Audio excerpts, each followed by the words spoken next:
Hi friends, welcome back to my channel. ഞാൻ നിങ്ങളുടെ സ്വന്തം അലീന. അപ്പോൾ ഇന്ന് ഞാൻ വന്നിട്ടുള്ളത് ഒരു പുതിയ അടിപൊളി സ്റ്റോറി ആയിട്ടാണ്. സ്റ്റോറി കേട്ടിട്ട് നിങ്ങളുടെ അഭിപ്രായം അറിയിക്കണം. അപ്പോൾ നമുക്ക് തുടങ്ങാം. അച്ഛാ, ഞാൻ എത്ര ദിവസമായി ചോദിക്കുന്നു, എനിക്ക് കുറച്ച് പൈസ വേണം. 25-കാരിയായ മകൾ പ്രവീണ ചുണ്ടു പിളുത്തി ചിണുങ്ങിയപ്പോൾ ഭാസ്കരൻ നായരുടെ ഭാവം സടകുടഞ്ഞെണീറ്റു. ഭാസ്കരൻ നായർക്ക് അമ്മയും ഭാര്യയും പെങ്ങളും മകളുമൊക്കെ വെറും പെണ്ണാണ്. എന്തിനാ നിനക്കിപ്പോൾ ഇത്രയും പൈസ? നിനക്ക് ഉണ്ണാൻ ഇവിടെ ഇല്ലേ? ഉടുക്കാനില്ലേ? പിന്നെന്തിനാ പൈസ? 25 നിറഞ്ഞു നിൽക്കുന്ന മകളുടെ കൊഴുത്ത യൗവനം കോരി കുടിച്ചുകൊണ്ട് നായർ ചോദിച്ചു. അച്ഛനോട് പറഞ്ഞതല്ലേ എനിക്കൊരു മൊബൈൽ ഫോൺ വാങ്ങണമെന്ന്. മകളുടെ ചെഞ്ചുണ്ടിൻ്റെ ചലനം നായരെ കൊതിയോടെ നോക്കി നിൽക്കുമ്പോൾ ചിലതൊക്കെ ചെയ്യാൻ തോന്നി നായർക്ക്. നല്ല കഥ. വീട്ടിൽ നിന്ന് പുറത്തിറങ്ങാത്ത നിനക്ക് മൊബൈൽ ഫോണോ? നായർ പരിഹസിച്ച് ചിരിച്ചു. പ്രവീണ ചാടിത്തുള്ളി അകത്തേക്ക് പോയി. പട്ടുപാവാടയ്ക്കുള്ളിൽ ഇടം വലം വെട്ടിത്തെന്നുന്ന പ്രവീണയുടെ കുടങ്ങൾ കണ്ട് ഒന്ന് അട്ടഹസിക്കാൻ തോന്നി നായർക്ക്. ആ പ്രദേശത്തെ 3/4 പങ്ക് സ്ഥലവും കൈവശത്തിലുള്ളയാളാണ് 60കാരനായ ഭാസ്കരൻ നായർ. വലിയ പണക്കാരൻ. അയാൾക്കൊരു മകനും ഒരു മകളും. മൂത്തത് മകൻ സുദേവൻ. 30 വയസ്സുള്ള സുദേവന് ഭാര്യയും ഒരു കുട്ടിയുമുണ്ട്. രണ്ടാമത്തേതാണ് പ്രവീണ. അവൾക്കിപ്പോൾ 25 വയസ്സുണ്ട്. അവൾക്ക് വിവാഹാലോചനകൾ തുടങ്ങിയിട്ട് കുറച്ചായി. തൻ്റെ നിലയ്ക്കും വിലയ്ക്കും യോജിച്ച കുടുംബത്തിലേക്ക് മകളെ കെട്ടിച്ചു കൊടുക്കൂ എന്നാണ് നായരുടെ നിലപാട്. അയാൾക്ക് കിടപിടിക്കാൻ പറ്റിയ ഒരു കുടുംബത്തിൻ്റെയും ആലോചന വരാത്ത കൊണ്ട് പ്രവീണയുടെ വിവാഹം നീണ്ടുപോയി. സുദേവൻ നന്നായി പഠിച്ച് സർക്കാർ ജോലി നേടിയവനാണ്. അവൻ്റെ ഭാര്യ നിമ്മി എന്ന് വിളിക്കുന്ന നിർമ്മലയ്ക്കും നല്ല വിദ്യാഭ്യാസമുണ്ട്. എന്നാൽ 10ാം തരം 4 തവണ എഴുതിയിട്ടും ആ കടമ്പയൊന്ന് കടക്കാൻ പ്രവീണയ്ക്കായില്ല.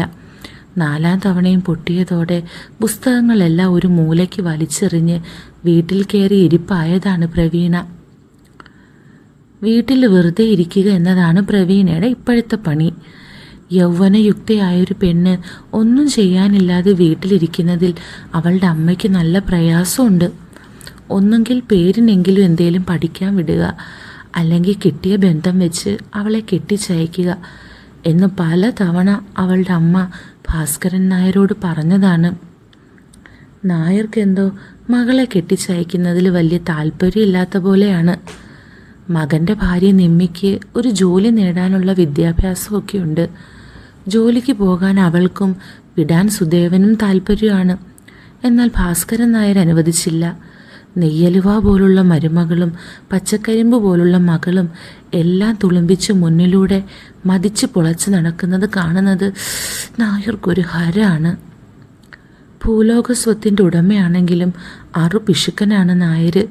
പ്രവീണ അയാളോടൊരാഗ്രഹം പറഞ്ഞിട്ട് അത് ഇതുവരെ അയാൾ കേട്ട ഭാവമില്ല.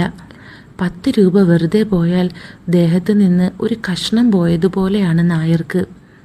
പ്രവീണയാണെങ്കിൽ മൊബൈൽ വാങ്ങണമെന്നും പറഞ്ഞ് ലളിതാമ്മയുടെ പിന്നാലെ നടക്കുകയാണ്.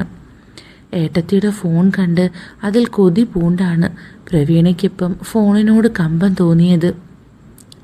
നിമ്മിക്കൊപ്പം ഇരുന്ന് യൂട്യൂബിൽ വീഡിയോ കണ്ട്, നിമ്മി ഇല്ലാത്തപ്പോൾ വേറെ പലതും കണ്ട് പ്രവീണയ്ക്കിപ്പോൾ ഒരു മൊബൈൽ നിർബന്ധമാണ്. ഉറക്കം വരാത്ത രാവുകളിൽ ഒരു മൊബൈൽ ഉണ്ടായിരുന്നെങ്കിൽ എന്ന് പ്രവീണ ഒരുപാട് ആഗ്രഹിച്ചിട്ടുണ്ട്. നിങ്ങൾക്ക് എന്താ മനുഷ്യ ആ പെണ്ണിനൊരു ഫോൺ വാങ്ങിക്കൊടുത്താൽ ചെവിതല കേൾപ്പിക്കുന്നില്ല പെണ്ണ്. ലളിതാമ്മ മകൾക്ക് വക്കാലത്തുമായി വന്നു. നല്ല കഥ. ഒരു ഫോണിന് വില എത്രയെന്ന് നിനക്ക് വല്ല തിട്ടമുണ്ടോ ലളിതേ? വായിലിരുന്ന് മുറുക്കാൻ കോളാമ്പിയിലേക്ക് തുപ്പിക്കൊണ്ട് നായർ ഭാര്യയോട് ചോദിച്ചു. അതൊന്നും എനിക്കറിയില്ല. നിങ്ങൾ അവൾക്കൊരു ഫോൺ വാങ്ങിക്കൊടുത്തേ പറ്റൂ. നടന്ന തന്നെ 19,000 രൂപ വേണം നീ പറഞ്ഞ കുന്ത്രാണ്ടത്തിന്. അത് മുടക്കാൻ നായർക്കിത്തിരി ദണ്ണമുണ്ട്. എത്ര പറഞ്ഞിട്ടും നായരടുത്തില്ല. അപ്പുറത്തെല്ലാം കേട്ട് നിൽക്കുന്ന പ്രവീണയ്ക്ക് അച്ഛനോട് ദേഷ്യം തോന്നി. എന്തു വന്നാലും 2 ദിവസത്തിനുള്ളിൽ ഈ അച്ഛനെ കൊണ്ട് തന്നെ താൻ മൊബൈൽ വാങ്ങിപ്പിക്കുമെന്ന് പ്രവീണ ഉറച്ച തീരുമാനമെടുത്തു. 25 വയസ്സിൽ നിറഞ്ഞു നിൽക്കുന്ന ഒത്തൊരു യുവതിയാണ് പ്രവീണ. വെളുത്തു കൊഴുത്ത മീനിയും നല്ല സൗന്ദര്യമുള്ള എല്ലാം തികഞ്ഞൊരു യുവതി. പുറത്തിറങ്ങുമ്പോൾ ചുരിദാറും സാരിയുമെല്ലാം ഉടുക്കുമെങ്കിലും വീട്ടിലധികവും പാവാടയും ബ്ലൗസുമാണ് പ്രവീണയുടെ വേഷം. ഇടയ്ക്ക് അവൾ മുട്ടുവരെ ഇറക്കമുള്ള മിടിയും കോളറില്ലാത്ത ടീഷർട്ടും ഇടും. അതിടുന്ന അന്ന് നായർക്ക് കോളാണ്. ഇറുക്കമുള്ള ടീഷർട്ടിലുള്ള തള്ളിപ്പും മിടിക്കുള്ളിൽ തെന്നിക്കയറുന്ന ബാക്കും കണ്ടാൽ അയാൾക്ക് ഹാലിളകും. പ്രവീണ തൻ്റെ രക്തത്തിൽ പിറന്ന മകളാണെന്നത് അയാൾക്കൊരു വിഷയമേ അല്ല. അവൾ കണ്ടാലും പ്രശ്നമില്ലെന്ന മട്ടിലാണ് നായർ മകളുടെ ചോരയൂറ്റുക. സ്വന്തം അച്ഛൻ്റെ വൃത്തികെട്ട നോട്ടം പലവട്ടം കണ്ടതാണ് പ്രവീണ. പക്ഷേ അതിനെതിരെ പ്രതികരിക്കാൻ അവൾക്കായില്ല. എല്ലാ അച്ഛന്മാരും പെൺമക്കളെ ഇങ്ങനെ നോക്കുമോ എന്നൊന്നും പ്രവീണയ്ക്കറിയില്ല. പക്ഷേ തൻ്റെ അച്ഛൻ തന്നെ നോക്കുന്നത് ഏതർത്ഥത്തിലാണെന്ന് അവൾക്ക് മനസ്സിലായിരുന്നു. അതങ്ങേയറ്റം മോശമാണെന്നും ഇതാദ്യം പറയേണ്ടത് നാത്തൂനോടാണോ അതോ അമ്മയോടാണോ എന്ന് തീരുമാനിക്കാനാവാതെ അവൾ കുറച്ച് ദിവസം നടന്നു. കുറച്ച് ദിവസം കഴിഞ്ഞിട്ടും അച്ഛൻ തന്നെ വൃത്തികെട്ട രീതിയിൽ നോക്കുന്നത് അവൾ ആരോടും പറഞ്ഞില്ല. അതിനൊരു കാരണമുണ്ടായി. സുദേവന് അവധിയുള്ളൊരു ദിവസം അവൻ നിമ്മിയെയും കൂട്ടി അവളുടെ വീട് വരെ ഒന്ന് പോയി. രാവിലെ പോയി വൈകിട്ട് തിരിച്ചു വരും. ഏടത്തി അമ്മയെ സോപ്പിട്ട് അവർ മടങ്ങി വരുന്നവരെ നിമ്മിയുടെ മൊബൈല് പ്രവീണ കൈക്കലാക്കി. അവരിറങ്ങിയപ്പോൾ തന്നെ പ്രവീണ അവളുടെ മുറിയിൽ കയറി വാതിലടച്ചു. ഇപ്പോൾ കുറച്ച് ദിവസമേ ആയിട്ടുള്ളൂ മൊബൈലിൽ ആ മായിക ലോകം പ്രവീണ തുറന്നു കണ്ടിട്ട്. അതിനുശേഷം അവസരം കിട്ടിയാൽ മുഴുവൻ നാത്തൂൻ്റെ ഫോണിൽ തുണ്ടു വീഡിയോ കാണലാണ് അവളുടെ പ്രധാന പണി. ഇന്നും അതിനുവേണ്ടി തന്നെയാണ് അവൾ ഫോൺ കൈക്കലാക്കിയത്. റൂമിൽ കയറിയതും പ്രവീണ പാവാട അരക്കെട്ടിലേക്ക് പൊക്കി വെച്ച് കിടക്കയിലേക്ക് കയറിക്കിടന്നു. മൊബൈലിൽ തോണ്ടി അവൾക്കിഷ്ടമുള്ള സൈറ്റ് എടുത്ത് കുത്തുവീഡിയോ കാണാൻ തുടങ്ങി. അവൾ പലവിധ കാറ്റഗറിയിലുള്ള വീഡിയോ കണ്ടു. അവൾക്കിഷ്ടപ്പെട്ടത് കാണുമ്പോൾ അവൾ മതിമറന്ന് ഓരോന്നൊക്കെ കാട്ടിക്കൂട്ടും. അവൾ അങ്ങനെ കുത്തുവീഡിയോയും കണ്ടു കിടന്നു. പെട്ടെന്ന് പ്രവീണയൊന്ന് വിറച്ചു. അവൾ സെർച്ച് ചെയ്തതൊന്നുമല്ല, മൊബൈലിൽ കാണുന്ന പേരിലേക്ക് അവൾ തുറിച്ചു നോക്കി. ഡാഡ് ആൻഡ് ഡോട്ടർ, അതായത് അച്ഛനും മകളും. അവൾക്കത് വിശ്വസിക്കാനായില്ല. കാണണോ വേണ്ടയോ എന്ന് ചിന്തിച്ച് തീരുന്നതിന് മുമ്പ് വിറയ്ക്കുന്ന വിരൽ അത് പ്ലേ ചെയ്തിരുന്നു. ഒരു 60 വയസ്സ് വരുന്ന വൃദ്ധൻ, പക്ഷെ നല്ല ബോഡിയാണ്. ഒരു 25 തോന്നിക്കുന്ന മകൾ. കുട്ടിനിക്കറും ബനിയനും ഇട്ട് വീടിനുള്ളിലൂടെ നടക്കുന്ന അവളെ അവൾ അറിയാതെ അച്ഛൻ ആർത്തിയോടെ നോക്കുന്നു. അത് മകൾക്ക് മനസ്സിലാവുകയും ചെയ്യുന്നു. കഴപ്പിയായ മകള് എല്ലാ അച്ഛന് കാട്ടിക്കൊടുക്കുന്നു. പറ്റിയൊരവസരം നോക്കി മകൾ അച്ഛന് കൊടുക്കുന്നു. ആ വീഡിയോ കണ്ട് പ്രവീണ മതിമറന്ന് ഓരോന്നൊക്കെ ചെയ്തതിന് കണക്കില്ല. ആ വീഡിയോ അവൾക്ക് ശരിക്കും ഇഷ്ടമായി. ആ അച്ഛനും മകളും കൂടി കാട്ടിക്കൂട്ടുന്ന പേക്കൂത്ത് കണ്ട് അവൾക്ക് തരിച്ചു കയറി. ആ അച്ഛനെ ഓരോന്ന് ചെയ്യുന്നതും അച്ഛൻ തിരിച്ചു ചെയ്യുന്നതും കണ്ട് സത്യത്തിൽ പ്രവീണയ്ക്ക് കൊതിയായി. പ്രവീണയുടെ ആഗ്രഹവും ആ വീഡിയോ കണ്ടതോടുകൂടി കലശലായി. അതുമല്ല, രക്തബന്ധത്തിൽപ്പെട്ടവർ തമ്മിലുള്ള പരിപാടിയൊന്നും വലിയ തെറ്റൊന്നുമല്ല എന്ന ചിന്തയും അവൾക്കുണ്ടായി. നിമ്മി മടങ്ങി വരുന്നത് വരെ പ്രവീണ വീഡിയോ കണ്ടു. പിന്നെ അവൾ കണ്ടത് മുഴുവൻ അച്ഛൻ മകൾ വീഡിയോയാണ്. അതിലവൾക്ക് വല്ലാത്ത ഹരം തോന്നി. ഇത് നടക്കുന്ന സംഗതി തന്നെയാണെന്നും വെറുതെ അല്ല തൻ്റെ അച്ഛൻ തന്നെ ആർത്തിയോടെ നോക്കിയിരുന്നതെന്നും അവൾക്ക് മനസ്സിലായി. നീ അവിടെ എന്തെടുക്കുക കുട്ടിയെ? വേഗം ഇവിടം വരെ വരാൻ പറഞ്ഞാൽ കേൾക്കില്ലല്ലേ? പൂമുഖത്തിരുന്ന് മുറുക്കാൻ ചവയ്ക്കുന്ന നായർ അകത്തേക്ക് നോക്കി വിളിച്ചു പറഞ്ഞു. ഊണ് കഴിഞ്ഞിട്ടിരിക്കുകയാണ് അയാൾ. ഈ അടുത്ത് അയാൾക്കൊരു ശീലം തുടങ്ങിയിട്ടുണ്ട്. ഊണ് കഴിഞ്ഞ് അയാൾ പൂമുഖത്തെ ചാരു കസേരയിൽ ചാരിക്കിടക്കും. പ്രവീണ വന്ന് കാല് തിരുമ്മി കൊടുക്കണം. പ്രത്യേകിച്ച് കാരണമൊന്നുമില്ല. മകളെ വെറുമൊരു പെണ്ണായി മാത്രം കാണുന്ന നായർക്ക് അവൾ അടുത്തിരുന്ന് കാല് തിരുമ്മി കൊടുക്കുമ്പോൾ ഒരു സുഖം. കുറച്ചു നേരത്തേക്ക് അങ്ങ് സൂക്കേടങ്ങ് മാറിക്കിട്ടും. പ്രവീണയ്ക്കത് കേൾക്കുന്ന തന്നെ ദേഷ്യമാണ്. എന്നാലും അച്ഛനല്ലേ എന്നോർത്ത് അവൾ കുറച്ചു നേരം തിരുമ്മി കൊടുക്കും. ഭാര്യയും മരുമോളും ഊണ് കഴിഞ്ഞ് മയങ്ങാൻ കിടക്കുന്ന നേരത്താണ് നായർ കാലിൻ്റെ കഴപ്പ് മാറ്റാൻ തീരുമാനിച്ചതെന്നത് യാദൃശ്ചികമല്ല. വാതിൽക്കൽ കാൽപ്പെരുമാറ്റം കേട്ട് തല ഉയർത്തി നോക്കിയ നായരൊന്ന് വിറച്ചു. ഇറുകിപ്പിടിച്ച് കിടക്കുന്ന ഒരു ടീഷർട്ടും മുട്ടുവരെ മാത്രം ഇറക്കമുള്ളൊരു മിടിയെ വിട്ട് പ്രവീണ ഇറങ്ങി വരുന്നു. അവൾ ക്ഷമയിട്ടിട്ടില്ലെന്ന് ഒറ്റ നോട്ടത്തിൽ നായർക്ക് മനസ്സിലായി. ടീഷർട്ട് കീറിപ്പോകൂ എന്ന മട്ടിൽ ഇറുകിക്കിടന്നിരുന്നു. എന്നും കലിപ്പോടെ വന്ന് കാല് തിരുമുന്ന മകൾ ഇന്ന് താല്പര്യത്തോടെയാണ് വരുന്നതെന്നും നായർ കണ്ടുപിടിച്ചു. അതിലേറെ അയാളെ അമ്പരിപ്പിച്ചത് ഊണ് കഴിക്കുമ്പോൾ പ്രവീണ പാവാടയും ബ്ലൗസുമാണ് ധരിച്ചതെന്നാണ്. ഈ സമയത്ത് എന്തിനാണ് അവൾ വസ്ത്രം മാറിയതെന്ന് അയാൾക്ക് മനസ്സിലായില്ല. ഇതെത്ര നേരമായി കുട്ടിയെ വിളിക്കുന്നു. അച്ഛൻ ഇന്ന് കാലിന് വല്ലാത്ത കഴപ്പ്. സ്വന്തം മകളുടെ കൊഴുത്ത യൗവനത്തിലേക്ക് ആർത്തിയോടെ നോക്കിക്കൊണ്ട് നായർ പറഞ്ഞു. പ്രവീണ ഒന്നും മിണ്ടാതെ ചാരിക്കസേരയുടെ ചുവട്ടിലേക്കിരുന്നു. സാധാരണ ഇപ്പോൾ എണീൽക്കൂ എന്ന മട്ടിലിരിക്കുന്ന പ്രവീണ ഇന്ന് വളരെ വിശാലമായി കുന്തിച്ചിരുന്നു. ആ ഇരുത്തത്തിൽ തന്നെ അവളുടെ മിടി തുടയിലേക്ക് കയറിപ്പോയി. വെളുത്തു കൊഴുത്ത തുടകൾ പാതിയും കണ്ട നായർ വായിലിരുന്ന് മുറുക്കാൻ അറിയാതിറക്കിപ്പോയി. പ്രവീണ അച്ഛൻ്റെ കാലിൽ പിടിച്ച് പതിയെ തടവാൻ തുടങ്ങി. അവൾ അച്ഛൻ്റെ മുഖത്തേക്ക് നോക്കിയില്ല. ഇടയ്ക്ക് പുറത്തേക്ക് നോക്കും. കത്തിയാളുന്ന വെയിലാണ് പുറത്ത്. അല്പം ഉയരത്തിൽ നിൽക്കുന്ന ആ വീടിൻ്റെ പൂമുഖത്തിരുന്നാൽ കുറേ ദൂരം കാണാം. രോമം നിറഞ്ഞ നായരുടെ കാല് അവൾ പതിയെ തടവി. പതിവ് പോലെ നായരുടെ ചിന്തകൾ ഉയരാൻ തുടങ്ങി. നിലത്തിരിക്കുന്ന പ്രവീണയെ അയാൾ കോരി കുടിച്ചു. അവളുടെ കൈകൾ മുകളിലേക്ക് ഇഴഞ്ഞു കയറുന്നത് നായരറിഞ്ഞു. ഇന്ന് പ്രവീണ ചില തീരുമാനങ്ങൾ എടുത്തിരുന്നു. അത് നടപ്പാക്കാൻ ഉറച്ചാണ് അവൾ ഇരിക്കുന്നത്. നായരറിയാതെ അവൾ മനഃപൂർവ്വം മിടി മുകളിലേക്ക് കയറ്റി. ഇപ്പോൾ അവളുടെ മിനുസമാർന്ന തുടകൾ മുക്കാലും കാണാവുന്ന രീതിയിലാണ്. അച്ഛാ, മകളുടെ ചിണുങ്ങൾ കേട്ട് നോക്കിയ നായർ ഷോക്കടിച്ച പോലൊന്ന് വിറച്ചു. മുഴുവനായും കാണാവുന്ന അവളുടെ വെണ്ണ തുടകളിലേക്കാണ് അയാൾ നോക്കിയത്. ഇത്രയും കാലം മെനക്കെട്ട് നോക്കിയിട്ടും അവളുടെ മുട്ടുകാല് വരെ കഷ്ടിച്ച് കാണാനേ അയാൾക്ക് പറ്റിയിട്ടുള്ളൂ. ചോദ്യഭാവത്തിലാണ് അയാൾ മൂളിയതെങ്കിലും അതൊരു മുരൾച്ചയായിരുന്നു. അതെ, ഞാൻ പറഞ്ഞ സാധനം അച്ഛൻ എനിക്ക് വാങ്ങിത്തരുമോ? നന്നായി കൊഞ്ചിക്കൊണ്ടാണ് പ്രവീണ ചോദിച്ചത്. ഇതെന്ത് സാധനാ മോളെ? അച്ഛാ, ഫോൺ. തൻ്റെ തുടയിൽ മകളുടെ കൈ തഴുകുന്നതറിഞ്ഞ് നായർക്ക് കുളിര് തോന്നി. നിനക്കിപ്പോൾ എന്തിനാ മോളെ ഫോൺ? ഇത്രയൊക്കെ ആയിട്ടും പൈസ ചിലവാക്കാൻ നായർ തയ്യാറായില്ല. എന്താ അച്ഛാ, എൻ്റെ പൊന്നച്ഛനല്ലേ?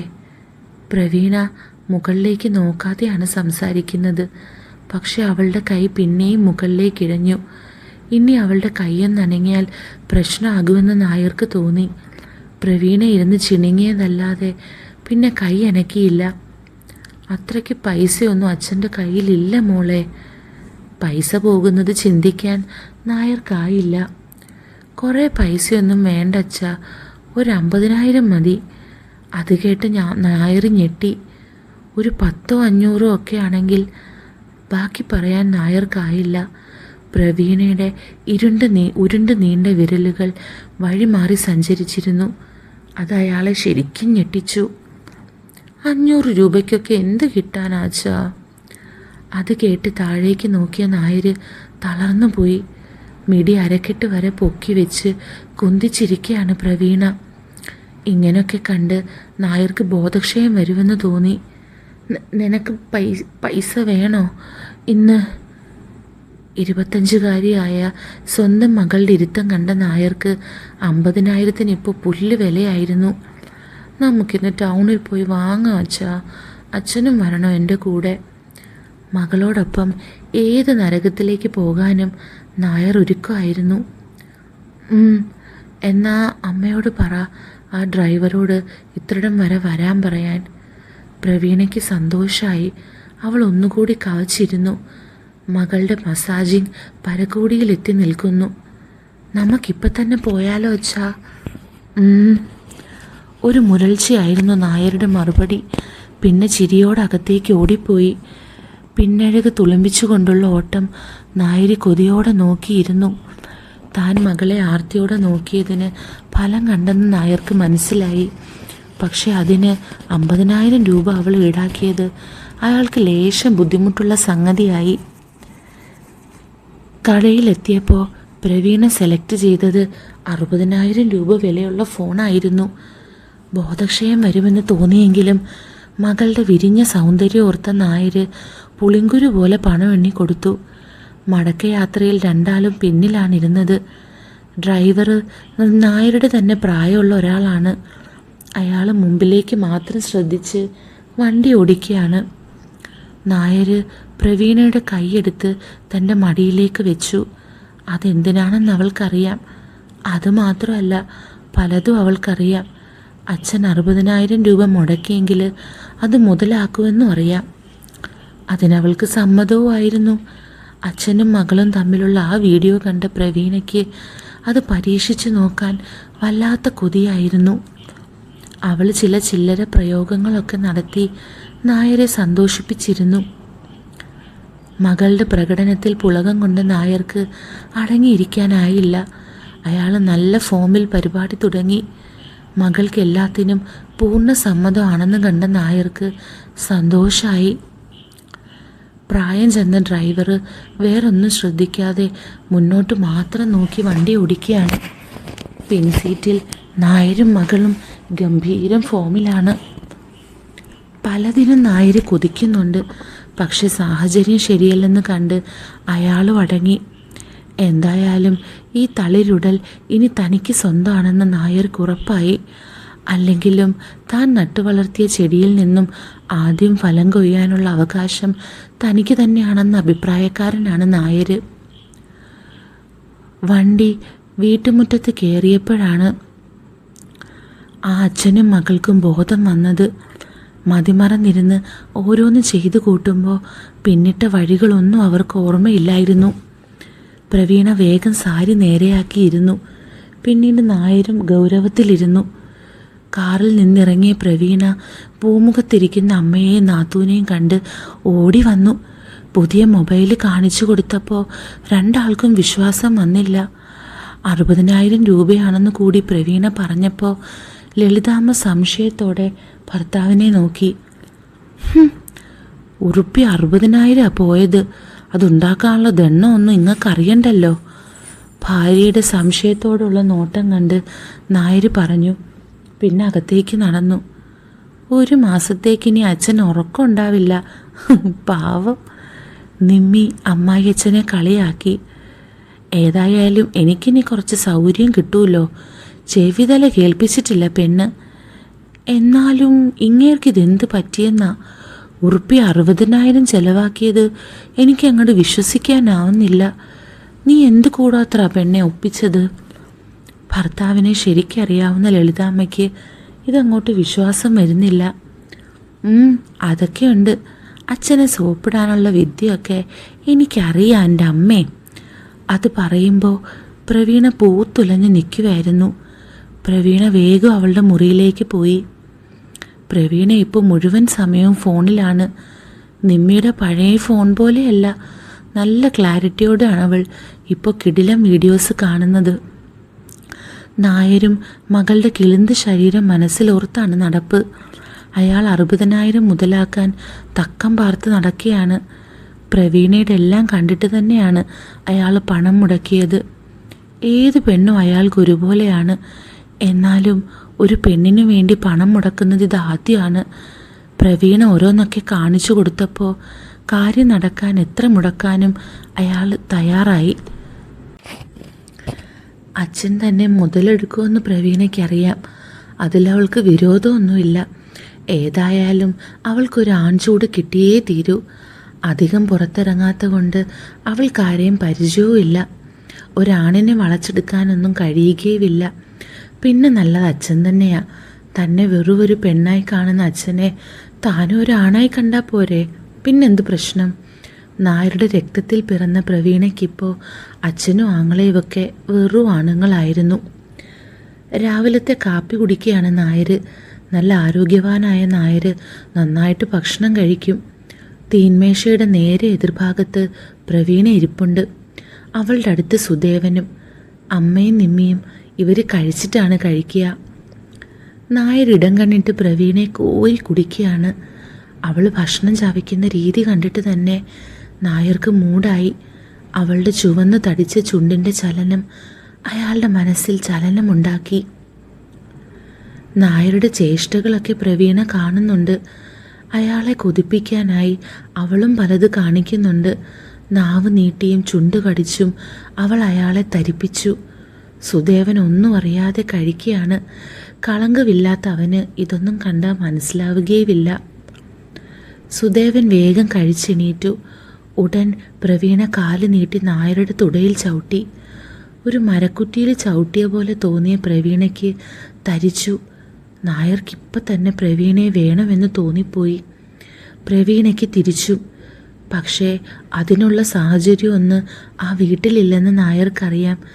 എന്നാലും ആരെ കൊന്നിട്ടായാലും അവളെ കൂടെ കിടത്തണമെന്ന് നായർ തീർച്ചപ്പെടുത്തിയിരുന്നു. നായരുടെ വീട് നിൽക്കുന്ന പുരയിടം ഏകദേശം 5 ഏക്കറാണ്. അതിൽ കുറേ കൃഷിയൊക്കെയുണ്ട്. കാര്യമായും തെങ്ങും കവുങ്ങുമാണ്. നായർ തോട്ടത്തിലൂടെ നടക്കുകയാണ്. ഇന്ന് പണിക്കാരൊന്നുമില്ല. ഇന്നലെ പറിച്ചിട്ട് അടക്കം മുഴുവനായും പെറുക്കി കൂട്ടിയിട്ടില്ല. പുറത്തു നിന്നൊരാളും ഈ തൊടിയിലേക്ക് കയറില്ല എന്നുറപ്പുള്ളതുകൊണ്ട് അടയ്ക്ക അവിടെ കിടന്നാലും പ്രശ്നമൊന്നുമില്ല. പോരുമ്പോൾ പ്രവീണയ്ക്കൊരു സൂചന കൊടുത്തിട്ടാണ് നായർ വന്നത്. അവൾ തലയാട്ടി സമ്മതിക്കുകയും ചെയ്തിട്ടുണ്ട്. വള്ളിനിക്കർ ഊരി മാറ്റി ഒരു തോർത്തുമുണ്ട് മാത്രം ഉടുത്താണ് നായർ നടക്കുന്നത്. നായർ ഇടയ്ക്കിടെ വീട്ടിൽ നിന്ന് തൊടിയിലേക്ക് ഇറങ്ങുന്ന വഴിയിലേക്ക് നോക്കും. അയാൾക്ക് സഹിക്ക വയ്യാത്ത കാമത്താൽ ദേഹമാസകലം വിറയ്ക്കുന്നുണ്ടായിരുന്നു. പല പെണ്ണുങ്ങളെയും പണിതിട്ടുള്ള നായർ പ്രവീണയുടെ പ്രായത്തിലുള്ള ഒന്നിനെ ഇതുവരെ കൊണ്ടുപോയിട്ടില്ല. അതിൻ്റെ ഒരു ആവേശം അയാൾക്കുണ്ടായിരുന്നു. കുറച്ച് സമയം പൂമുഖത്ത് ചൊറിഞ്ഞുകൊണ്ട് നിന്ന പ്രവീണ പതിയെ മുറിയിലേക്ക് കയറി. പിന്നെ അടുക്കളയിലേക്ക് ചെന്നു. പണി കിട്ടി ഏട്ടത്തി. മൊബൈൽ വാങ്ങി തന്നതിന് പകരമായി തൊടിയിൽ പോയി അടക്ക പെറുക്കണമെന്ന് അച്ഛൻ്റെ കൽപ്പന. വിഷമത്തോടെ പ്രവീണ നിമ്മിയോട് പറഞ്ഞു. അത് കേട്ട് നിമ്മിയും അമ്മയും ഉറക്കെ ചിരിച്ചു. കളിയാക്കാതമ്മ, അച്ഛനോടൊന്ന് പറയമ്മേ, എനിക്ക് വയ്യ അടക്ക പെറുക്കാൻ. പ്രവീണ നിന്ന് ചിണുങ്ങി. എനിക്ക് അപ്പോഴേ അറിയായിരുന്നു ഒന്നും കാണാതെ അങ്ങേര് പൈസ ചെലവാക്കില്ലെന്ന്. എന്നോടൊന്നും പറയണ്ട. അച്ഛൻ പറഞ്ഞെങ്കിൽ എൻ്റെ പൊന്നും മോള് ചെന്ന് അടക്ക പെറുക്ക്. അമ്മ കൈയൊഴിഞ്ഞു. എന്നാ ഏട്ടത്തി ഒന്ന് പറയോ? നിമ്മിയെ നോക്കി പ്രവീണ കൊഞ്ചി. അയ്യോ, ഞാനൊന്നും അച്ഛനോട് പറയില്ല. നീ ചെല്ലടി, കുറച്ച് പിറക്കിയിട്ട് നീ ഇങ്ങ് പോര്. നിമ്മി അവളെ സമാധാനിപ്പിച്ചു. കണ്ണിച്ചോരയില്ലാത്ത ജന്തുക്കൾ. പ്രവീണ ചാടിത്തുള്ളി പുറത്തേക്ക് പോയി. അത് നന്നായി, മടിച്ചിക്കോതയ്ക്കൊരു പണിയായല്ലോ, അമ്മ ചിരിയോടെ പറഞ്ഞു. പ്രവീണ തൊടിയിലേക്കിറങ്ങി. ഒരു കുട്ടിപ്പാവാടയും ഷർട്ടുമിട്ട് മകള് വരുന്നത് കണ്ട് നായരുടെ ഉള്ളൊന്ന് വെട്ടിവിറച്ചു. എന്തിനാച്ചാ വരാൻ പറഞ്ഞത്? അടുത്തെത്തിയ പ്രവീണ വല്ലാത്ത ഭാവത്തോടെ ചോദിച്ചു. നായർ ചുറ്റുമൊന്ന് നോക്കി. ആരും ഈ തൊടിയിലേക്ക് വരില്ലെന്നുറപ്പാണ്. വീട്ടിൽ നിന്ന് ആരേലും ഇറങ്ങി വന്നാൽ ദൂരെ നിന്നേ കാണുകയും ചെയ്യും. അത് അടക്ക പെറുക്കാൻ. കാമത്താൽ ചുവന്ന മകളുടെ സുന്ദര മുഖം കണ്ട് നായർ വെള്ളം ഇറക്കിപ്പോയി. കുറേ അടക്കയുണ്ടോ അച്ഛാ? ചുണ്ട് പിളുത്തി പ്രവീണ ചോദിച്ചു. കുറേ ഉണ്ട്, പക്ഷേ മോള് ഒരടക്ക പെറുക്കിയാൽ മതി. ഒറ്റ തോർത്തിനുള്ളിൽ നിൽക്കുന്ന നായരുടെ ബോഡിയൊക്കെ കണ്ട് പ്രവീണയുടെ മുഖഭാവം മാറി തുടങ്ങി. ഏതടക്കയാച്ചാ? പ്രവീണ അയാളുടെ തൊട്ടു മുന്നിൽ വന്ന് നിന്ന് ചോദിച്ചു. നായർക്കിനി ഒന്നും നോക്കാനില്ലായിരുന്നു. അയാൾ ഉടുത്തിരുന്ന തോർത്തഴിച്ച് തോളിലേക്കിട്ടു. അപ്പം നമ്മുടെ ഈ സ്റ്റോറിയുടെ ബാക്കി നമ്മുടെ ജൂലൈ ഇൻസെസ്റ്റ് ടെലിഗ്രാം ചാനലിലാണ് വിശദമായിട്ടിടുന്നത്. അപ്പോൾ അത് കേൾക്കാൻ താല്പര്യമുള്ളവർ ആ ഇൻസെസ്റ്റ് ചാനലിൽ ജോയിൻ ചെയ്യാൻ വേണ്ടിയിട്ട് ലിങ്കിനുള്ള മെസ്സേജ് ചെയ്താൽ മതി. എനിക്ക് മെസ്സേജ് ചെയ്യുകയാണെങ്കിൽ ഞാൻ നിങ്ങൾക്ക് ലിങ്ക് ഇട്ട് തരാം. അപ്പോൾ നമുക്ക് വീണ്ടും കാണാം. With love, Aleena.